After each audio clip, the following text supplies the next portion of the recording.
Hey there folks, rinimt here, and welcome back to Let's Play Final Fantasy XIV Shadowbringers. In the last part, we did dungeons. Actually, no, we did raid. We did Eden. And now, let us shadow walk with me.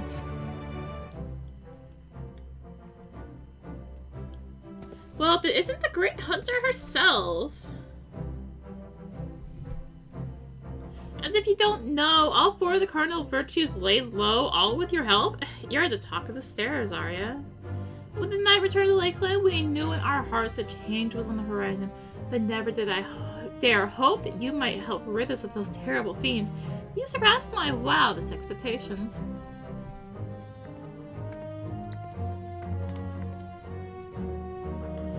Not mine, Glenard. When I first laid eyes on her, I had an inkling that she was the hero we'd been waiting to come along. Easy to claim after the fact. If you'd indulge me, though, I'd love to hear you tell how it all played out. The hunting the virtues, that is.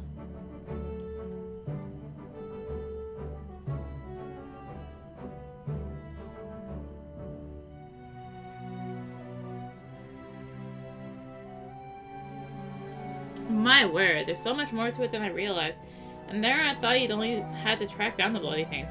Gods, the things you learn about the works of light, so many secrets and details lost over time. And for all their hard work and sacrifice, they somehow brought about the flood. Can't say I understand it all, but it's a bloody tragedy it is. We should gather the others and toast their memories. Heroes of hell, brave and true, to be remembered forevermore. Now, think you not to let your bleeding heart drive you to offer up a fortnight's stock of spirits. Attend to your other customers and let me speak with the hero of here and now. Whatever would I do without your good sense and wisdom? Very well. I'll leave you to entertain her, but don't think we won't be having that drink someday.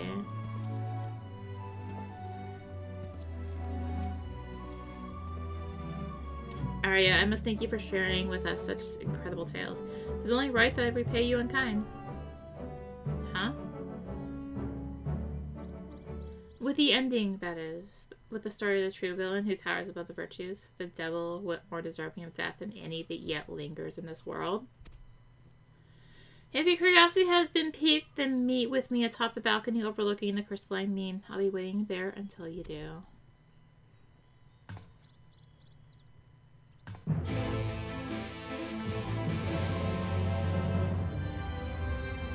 You came as I knew you would. Never met a mystery you could leave well enough alone, or a demon they could let live, am I right? And this demon is undeniably deserving of death. Make no mistake. To cut them down would be just improper. The act of a goodly person, and that's just what you are. I can see that. No need to grow impatient or be offended, my friend. But before you pass judgment on this villain, you need first understand their part in everything. Who they were to the fallen warriors of light, for instance. Of course, right about now, you must be wondering how I know what I know. Well, the tavern wench of all people has got to do with any of this. Let me tell you then, I am the one who brought together the Virtue Hunters. I am the one who marked you as a potential ally to them and bade you join them in their quest. I alone knew what had to be done, and what sort of sinner would be needed to see this tale of tragedy and betrayal brought to an end. But come, we have many moments ahead of us still. To Kalusha and the Codger's Crook. I will go on ahead and wait for you there.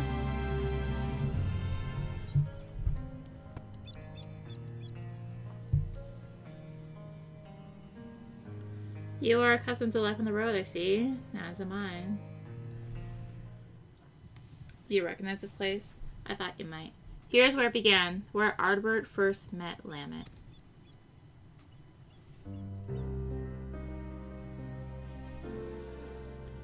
Still young and lacking experience, but possessed of so much potential. Heroes in the making. Even then, the keen-eyed could see. They would only fulfill that promise much later, though. After joining with their other dear companions, Brandon and Renda Ray.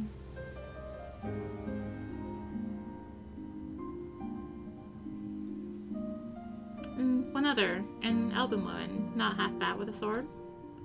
But perhaps you're already asking a question. Who?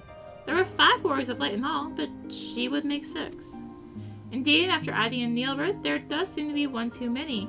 But believe me when I say there was indeed a sixth adventurer lost to history, and her name was Silva.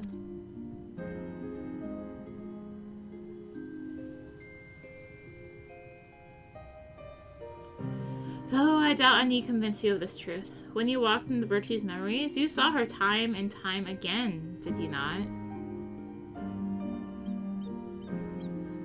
Then you saw the true villain, the traitor responsible for all their woes. Let's continue the story elsewhere, to Amarang and the fields of Amber.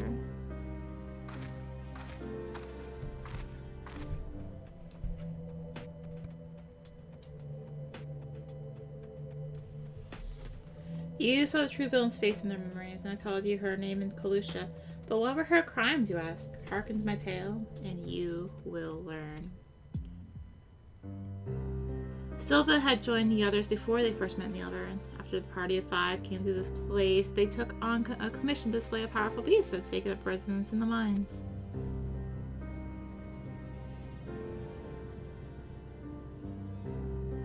Said beast was believed to be the instigator of the ever more terrible tremors, and so time was of the essence. But during their hurried search, they crossed paths with their future companion, then a competitor aiming to usurp their prize. After another tremor triggered by the beast trapped them all underground, they had no choice but to work together to lay it low. But to their dismay, even after his death, the earth continued to shudder violently. As the adventurers looked to each other in confusion, Neilbert strode towards the beast's body and grabbed hold of a curious stone. A stone brimming with untold ether that he had sought out that he might harness his potential to rescue a loved one lost to the rift.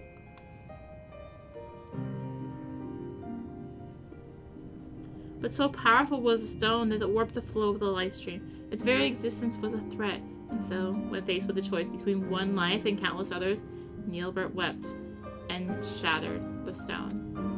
He had held his comrade's salvation in his hand and cast it aside for the greater good. For sacrifice, he was judged a hero. In that instant, a warrior of light was born.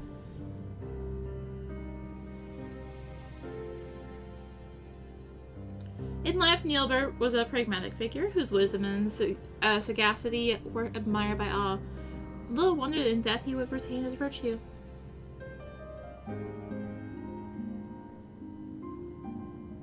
But as Neilbert mourned the friend he had forever lost, the betrayer Silva looked on in silent contentment, for they had taken a first step on their path towards becoming heroes brave and true. His sacrifice had sparked transformation. 'Twas fuel for the ritual to come. What ritual, you may wonder? Fear not, all will become clear in time. Come with me to Raktika, to the city of swamps. We must retrace the steps as they were taken to understand the depth of her treachery.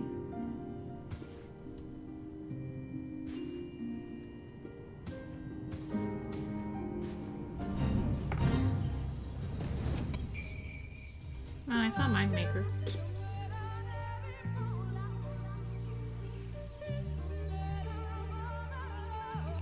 This place too is familiar to you now, from recent days and long since past.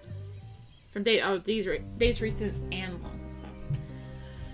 After the events of Amarang, Ardbert and his companions grew in fame, spurring others to entreat their aid. The adventurers sought out greater and greater challenges. In pursuit of another, they came to Raktika.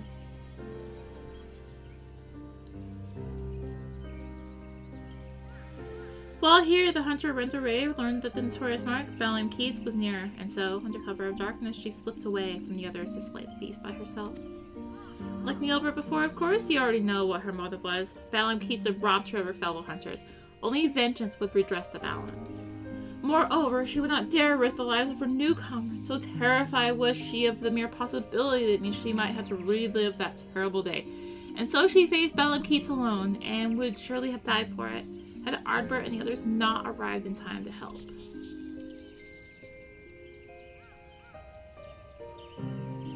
Like Neilbert before, of course, you already know what happened next. For her love, her conviction, and her resolve, she was chosen by Heidelin. And from that day forward, Rentare swore never again to betray her comrades' trust, to share with them the triumphs and the tragedies, to relinquish the freedom she had once held in the highest.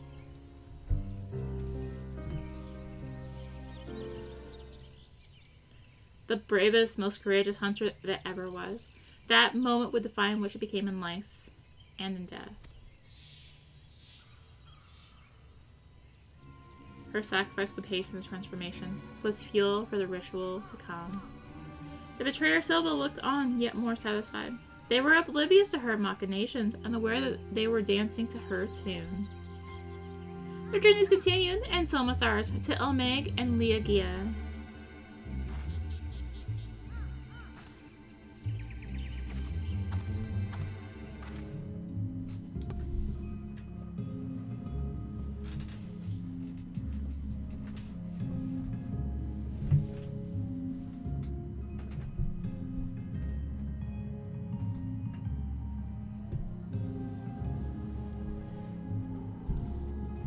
As beautiful now as it was then, you saw it too. Would you not agree? With the death of Balamkeith, the legend of Ardbert and his comrades had grown larger than ever. Thus emboldened, they came to the kingdom of Ultros. Ultros had long been troubled by what some had dubbed a magical plague. Innocents found transformed in misshapen fiends that the kingdom's knights had no choice but to put down ere the contagion spread.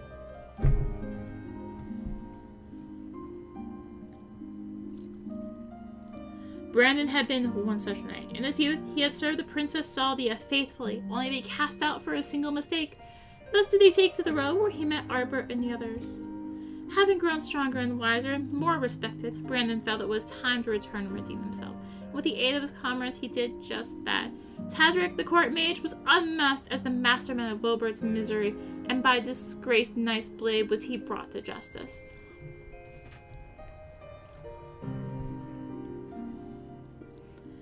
But with his dying breath, Tadric cursed the Princess Saldia, sentencing her to a fate worse than death.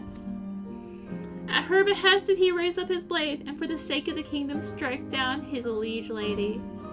With that single stroke he forever changed, though nearly not in the way that was necessary.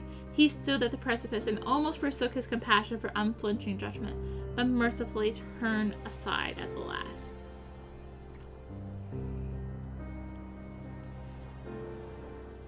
Thus did he find and embrace true justice, that which weighs law and heart together and strives for the greater good. It is a long, difficult road from which many stray, settling for simpler moralities, but I would not expect no less of the man who became Dikaiusin.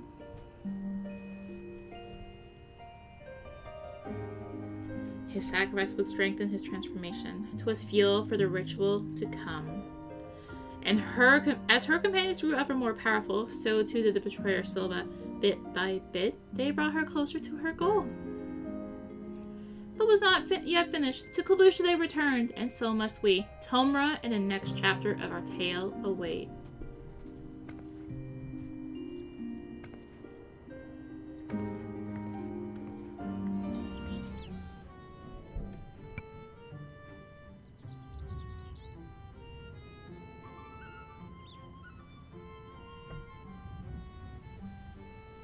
Slowly but surely, the adventurers were fulfilling their potential. Word of their deeds in Wilbert spread like wildfire, and their legend grew ever larger. But for all their success, the fledgling heroes would be forced to endure more hardship and welcome more sacrifice.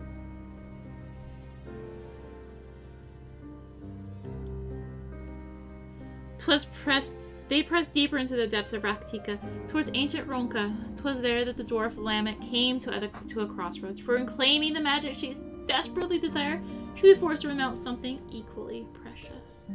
Dwarves are reclusive lot, wont to withdraw from the outside world if their many traditions might be preserved in isolation. When the stone blight began to spread, they chose to lock away the afflicted and refused to seek outside help.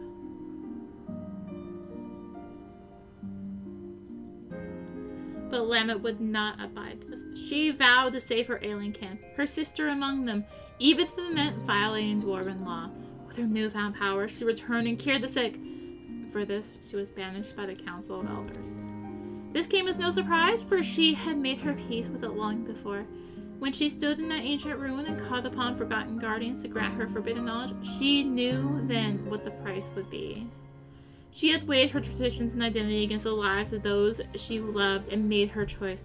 though it pained her terribly in ways only a dwarf could understand. In Heidelin, it would seem.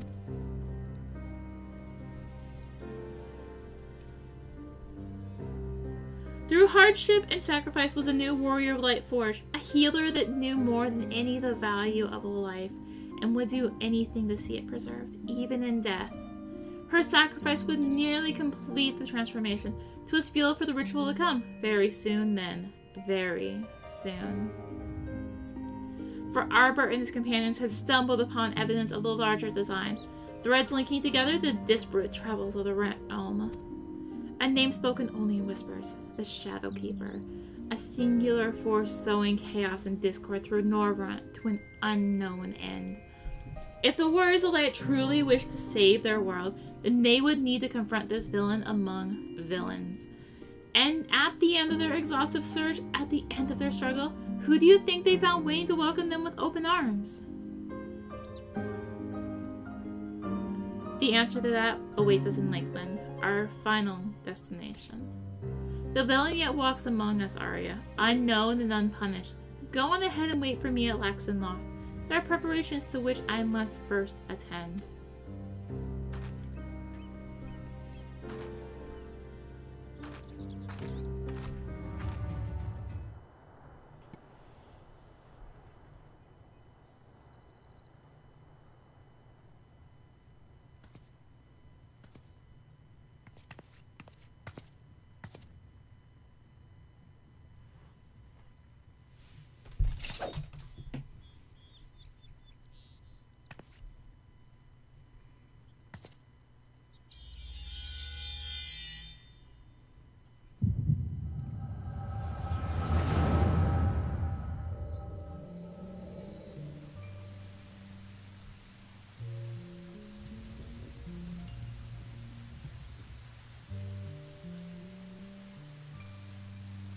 Damn you, Silva! We were comrades in arms! Friends!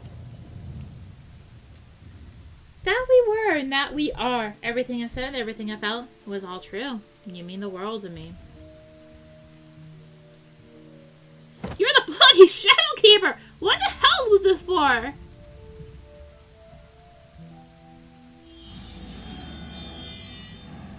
For you. For every one of you. To forge you into heroes worthy of her blessing, that she might choose you as her champions. A ruthless mage consumed by the pursuit of power to save his friend no matter the cost. By his sacrifice, a warrior born. A mournful hunter scarred by tragedy resolved never again to trust in others. By her sacrifice, a warrior born. A disgraced knight who yearned to steal his heart and justice's name. By his sacrifice, a warrior born. A troubled healer torn between tradition and love. By her sacrifice, a warrior born. And their leader, an adventurer with a heart overflowing with love for his dearest comrades, who must now bring his axe to bear against his own. By his sacrifice, a warrior born. I am the villain you seek, the keeper of shadows from a world shrouded in dark. By our struggle will this world be shattered and its soul saved. Silva!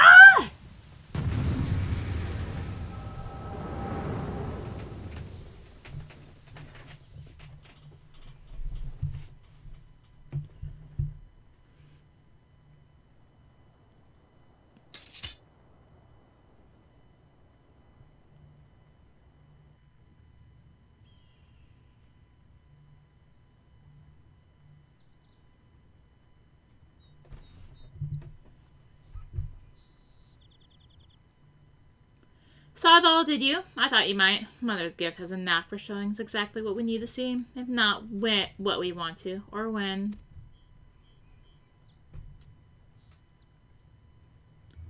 They knew me as Silva, but my real name, it doesn't matter. Like you, I'm not of this world. I crossed the rift and came to the first. My home, the 13th, fell to dark in a calamity that mirrored the one which nearly claimed this world. I was one of several heroes who failed to save it.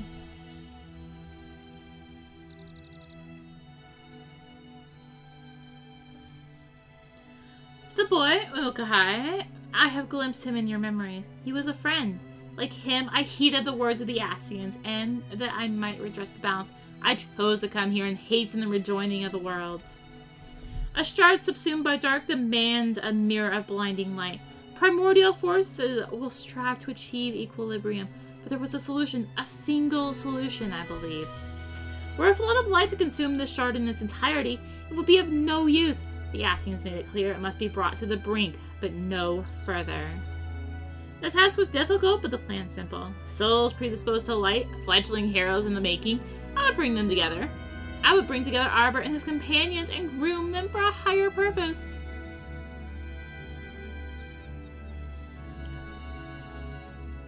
I would play the part of comrade and guide their course, all the while laboring in secret to pit stronger and stronger enemies against them, until finally, once they were warriors of light, brave and true, I would reveal myself as a warrior of darkness and extinguish their radiance forever. Thus would this world be primed for rejoining and the source for a calamity. The Ascians who called themselves Mitron and Logrieve were confident it would succeed, and indeed Ardbert and the others rose to the occasion as I knew they would.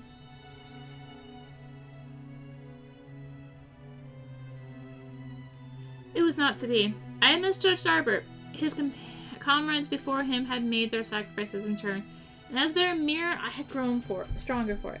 Had he but embraced his role and struck me down, victory would have been mine. But Ardbert, dear Ardbert, would not forsake his heart. In the end, he chose mercy, he chose love, and I was undone.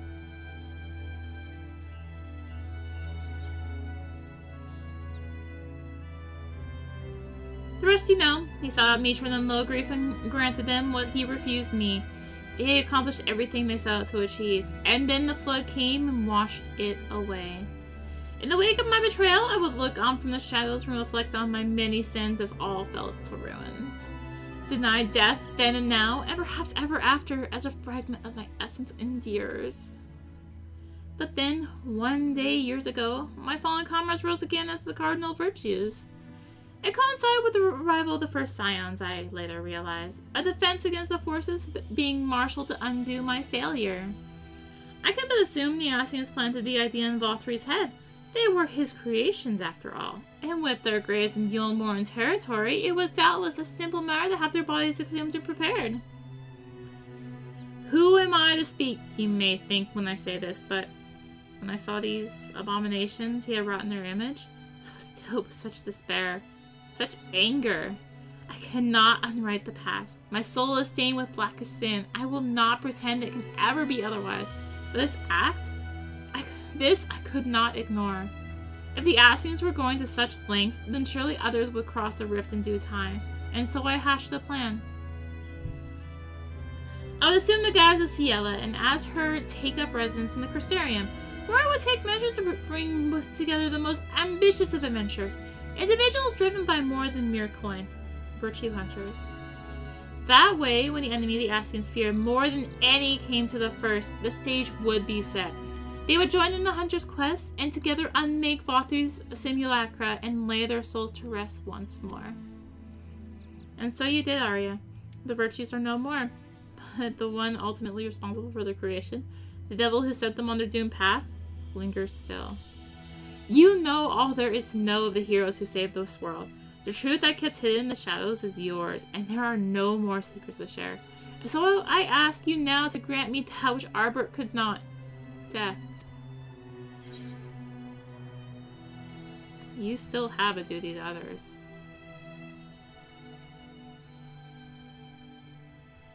No! Don't do this! Don't you spare me like he did!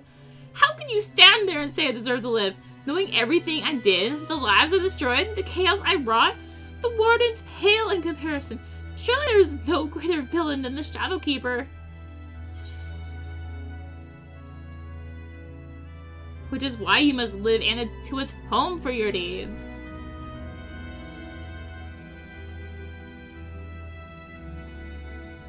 I should have expected a hero would say something like that. How does one even seek atonement? This is an undiscovered country with no charts or stars to guide. How will I even know when I find it?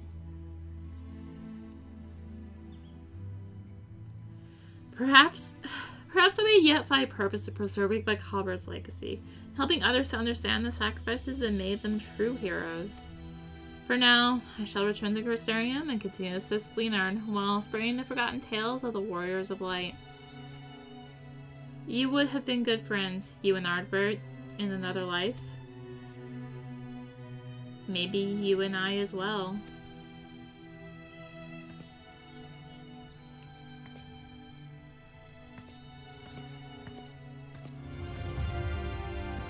I tell you, I am not at all accustomed to wearing armor any longer. Simply moving about in it is enough to tax my strength. And fighting? Ugh. Any one of Captain Lena's recruits could probably put me flat on my back. Fortunately, I needn't rely on my sword to spread the truth to my fallen comrades' deeds. Only words in the passage of time will see their legacy redeemed in the eyes of the people. Thank you for accompanying me on my journey of remembrance, Arya. May your deeds ever be remembered and celebrated, as all heroes deserve.